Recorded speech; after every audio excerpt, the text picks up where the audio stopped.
Welcome to Prabhat news. విశాఖలో భారీగా cricket బెట్టింగ్లు.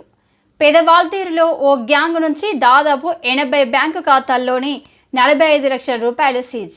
అంతేకాకుండా 178 కోట్ల మేర లావాదేవీలు జరిగినట్లు విచారణలో వెల్లడి.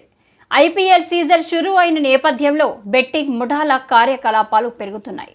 వీరి ఉచ్చులో చిక్కుకొని ఎంతో మంది పీకల్లోతు అప్పుల్లో కూరుకుపోయి ఆత్మహత్యలకు పాల్పడుతున్న బాధితులెందరో.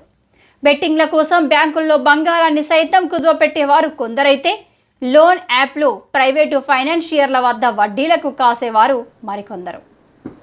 ఈజీ మనీ కోసం అత్యాశతో బెట్టింగ్ ముఠావాలలో ప్రధానంగా యువత, ఆటో డ్రైవర్లు, భవన కార్మికులు, ప్రైవేటు ఉద్యోగులు, చిన్న చిన్న వ్యాపారులు చిక్కుకుంటున్నారు.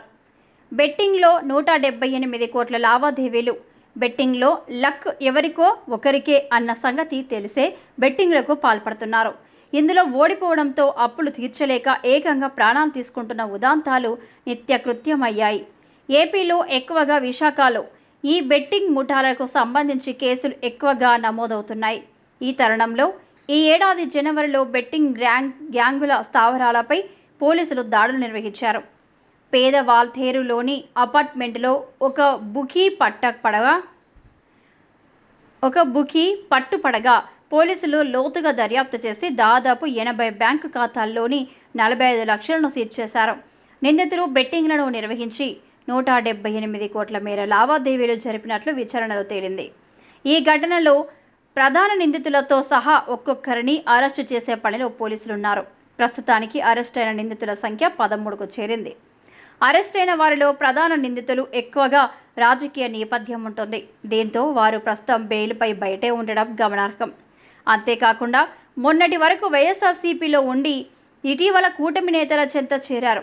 వీరి వద్ద ఉన్న పాత కాంట్రాక్టులతో పక్కా ప్రణాళిక వేసుకొని ఐపీఎల్ బెట్టింగ్లకు దిగుతున్నట్లు సమాచారం. డిజిటల్ లావాదేవీలు కాకుండా నగదు డిపాజిట్లు చేయించుకొని ఒక ఫోన్ నంబర్ ఇస్తారు. ఆ నంబర్కు ఫోన్ చేస్తే పాతవారైతేనే బెట్టింగ్ కలుపుతారు. బుకీలకు తెలియని లేదా కొత్త నంబర్ల నుంచి ఫోన్లు వస్తే ఆ నంబర్లను స్విచ్ ఆఫ్ చేస్తారు. ఫిర్యాదు చేయాల్సిందిగా సిపి సూచన. నగర శివారులోని పలు కాలనీలో అపార్ట్మెంట్ల వద్దకు అద్దెకు తీసుకొని నిందితులు బెట్టింగ్లు నిర్వహిస్తున్నారు. బుకీల కదలికలు, బెట్టింగ్లపై పక్కా సమాచారం ఉన్న కొందరు పోలీస్ సిబ్బంది ఉన్నతాధికారుల దృష్టికి తీసుకెళ్లడం లేదని సమాచారం. ఇటీవల పట్టుబడిన ముఠాతో సంబంధాలు ఉన్నాయని రుజువు కావడంతో స్పెషల్ బ్రాంచ్ కానిస్టేబుల్పై సస్పెండ్ వేటు వేశారు. ఇలా కొందరు దాడులకు వస్తే సమాచారం ఇస్తాం అని బెట్టింగ్ ముఠాలతో జత కట్టినట్లు తెలుస్తుంది.